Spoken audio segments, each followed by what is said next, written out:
Hi, it's Jim. And I'm Geoff O'Keefe. Today we're spending time with the Buddhist Coalition for Democracy, a new gathering of voices rooted in practice, working together for dignity and care in our civic life.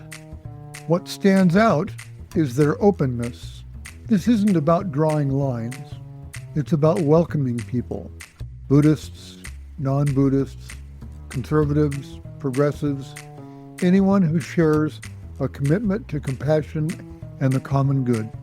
On the Peacemakers Podcast, we often return to the three tenets of not knowing, bearing witness, and today we're taking a look at the third tenet, taking action.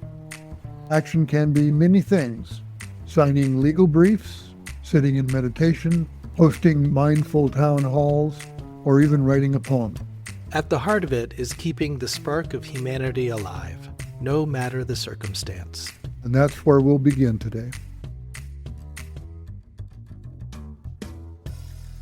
This is really about a multi-voice coalition, and I think that really is what we are all about.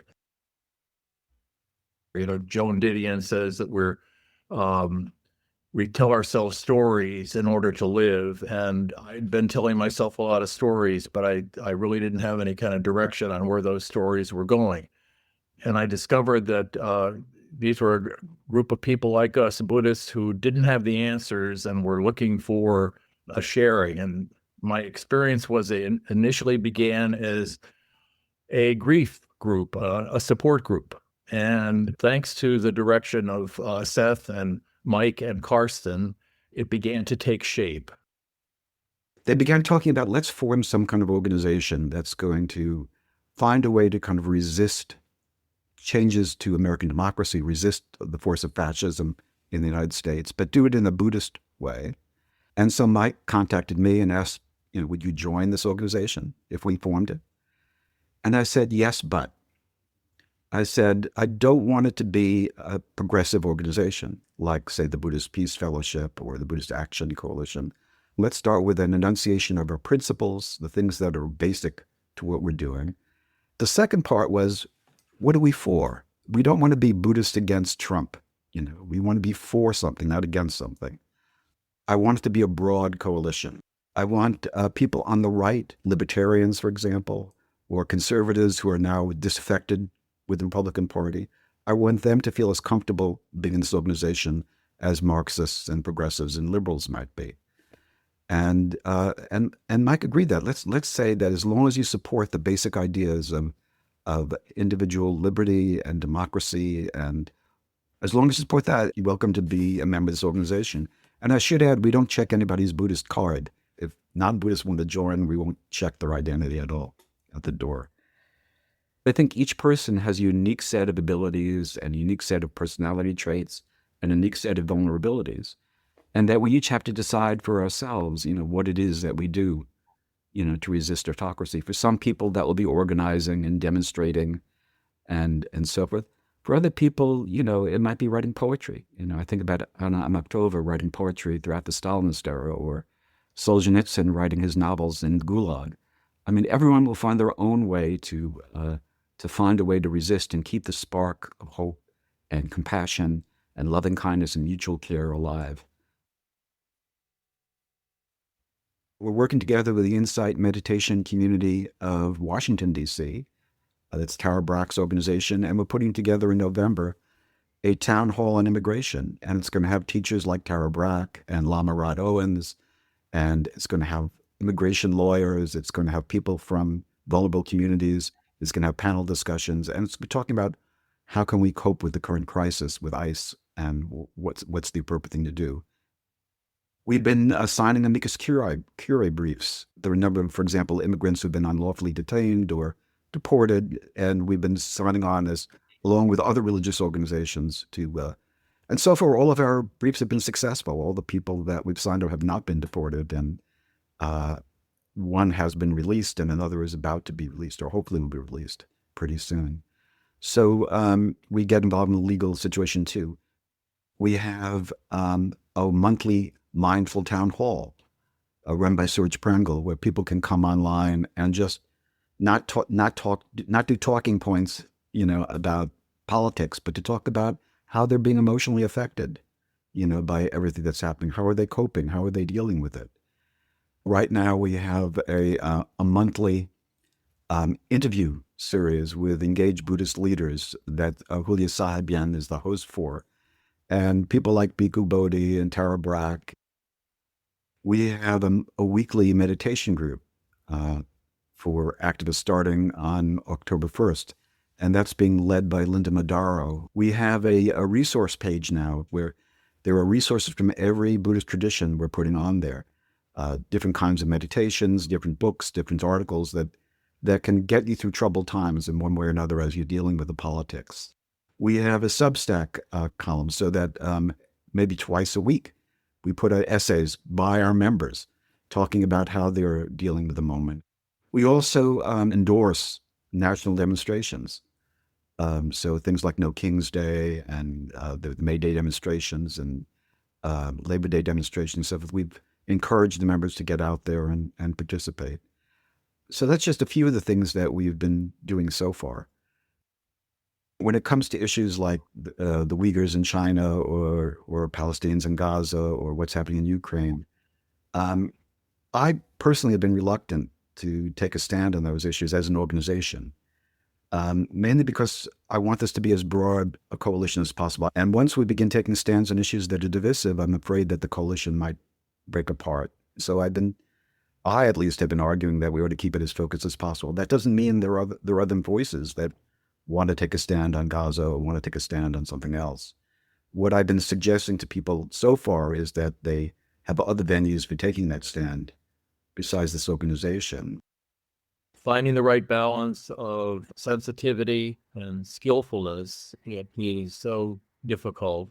And when you look at our call to action and all of the things that we say that we want to witness, that we do witness, and that we want to take action about to either mitigate harm or to be more proactive in other ways.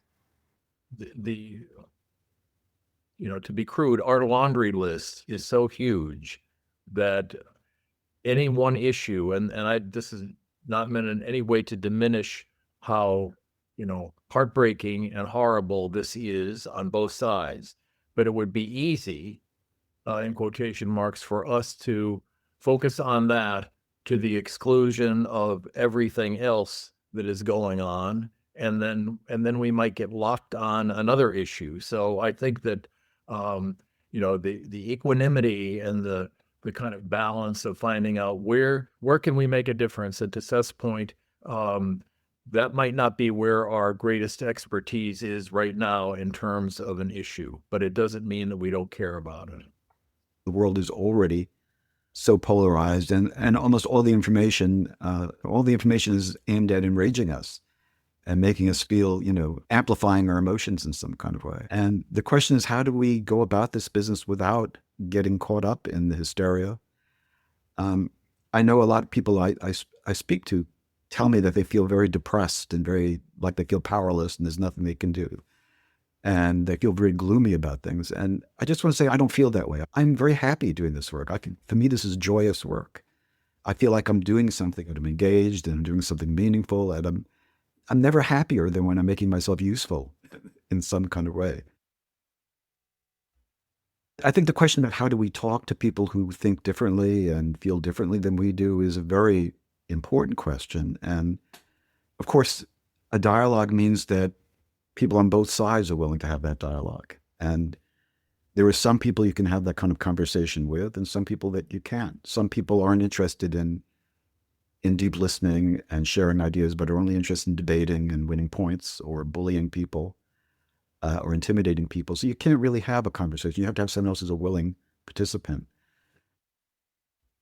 We're full human beings who have many dimensions to us, and we can disagree with people very much about their views and still care about them very much as human beings.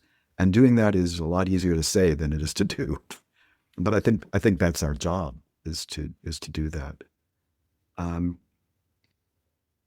I think one other point I want to make in the interest of talking about not knowing as precept is I really have no idea what's going to happen to us in the future. But I had a member of my Sangha who told me this story recently that gave me some hope.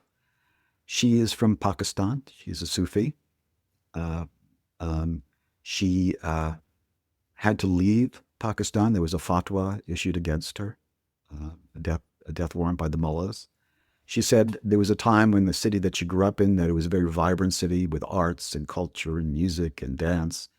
There was a cafe society. People would get together and talk, And that after the mullahs took over about 40 years ago, that all died. Okay, everyone went underground. Okay, the cafes closed. There wasn't any, people didn't dress up in beautiful clothes anymore. They didn't, the music, couldn't perform music. All the plays disappeared and so forth. So she came here to live in the United States. But she says she's gone back recently to her town where she lived, and it's all back again. The cafes are open, the writers are there, the plays are being put on, the music performances are there. She says there's something about life that wants to continue. People want their individuality to continue, their creativity, their joy to continue. And while a fascist regime can suppress that for a while, okay, it can't do it forever. So that even if the worst comes to worst, even if this regime goes completely fascist, even if the worst happens, that doesn't mean that we still don't have a job to do, which is to keep our own spark alive and be ready for a moment when it can reemerge again. So that may be our main job in the future, is just kind of harboring the spark of humanity and keeping it alive and waiting for moments for it to reappear. So even that can be a wonderful and fulfilling job, I think about Viktor Frankl in the concentration camps writing Man's Search for Meaning. Even in the worst of circumstances, there's a place for us where we can keep the human heart alive. That in itself can be a joyous activity, even in the worst of times. So I just want to hold that out, that we can do this with joy. We don't have to do it with rage and anger. So these are the basic principles. 1, we believe in the structures, norms, and laws that enable free societies to flourish. Those are free and fair elections, the separation of powers, a free press, freedom of speech, religion, and association, the rule of law, an impartial justice system, and a military committed to preserving and protecting the Constitution. 2, we believe no one should be discriminated against or subjected to cruelty on the basis of ethnicity, race, religion, country of origin, political beliefs, age, disability, gender, or sexual orientation. 3, we believe in the inherent dignity and fundamental rights of every individual as affirmed by the Universal Declaration of Human Rights and the International Covenant on Civil and Political Rights. 4, we believe everyone should have access to the necessities of food, shelter, clothing, a living wage, a decent education, and quality health care. 5, we believe government officials should speak truthfully, avoid conflicts of interest, and not govern to enrich a select few. 6, we believe society flourishes best when free inquiry and creativity are promoted and supported in medicine, science, the social sciences, the humanities, and the arts. And lastly, we believe the planet is imperiled by climate change, ecological destruction, and biodiversity loss, and that governments are responsible for protecting it. And then I said, given all these principles, this is our resolve. 1, to bear witness to suffering. 2, to compassionately support victims of discrimination and persecution. 3, to partner with civic, religious, political, and legal organizations seeking to defend democracy and the rule of law. 4, encourage and support political officials and community leaders to resist attacks on the rule of law and democratic governance. 5, educate about the dangers of autocracy, oligarchy, and kleptocracy. 6, resist and refuse to collaborate with harmful policies and practices. 7, embody and maintain right speech, nonviolence, and loving hearts as we act to defend democracy and protect the vulnerable. And lastly, practice an ethics of care, asking of ourselves and others, what is needed? How can I help? What I love here is the reminder that action doesn't need to be loud in order to be real. Whether in a courtroom, a town hall, or a quiet Sangha circle, each effort carries the same spirit: witness, compassion, and care. The coalition is showing us that democracy itself can be practiced as relationship, not as rivalry. And as our task, as practitioners and as neighbors, is to keep that spark alive and ready for when it's needed most. Thank you for joining us on the Peacemakers Podcast. If this conversation speaks to you, subscribe and help support the Zen Peacemakers community. You can become a paying subscriber or a member. Learn more at www.zenpeacemakers.org. We'll be back in 2 weeks with another episode. Until then, take care. And keep tending the spark. The Peacemakers Podcast is a production of Zen Peacemakers, an international organization whose mission is to realize our oneness and relieve suffering through contemplative social action. You can find the full video recording of this podcast and more at www.zenpeacemakers.org and go to our media library.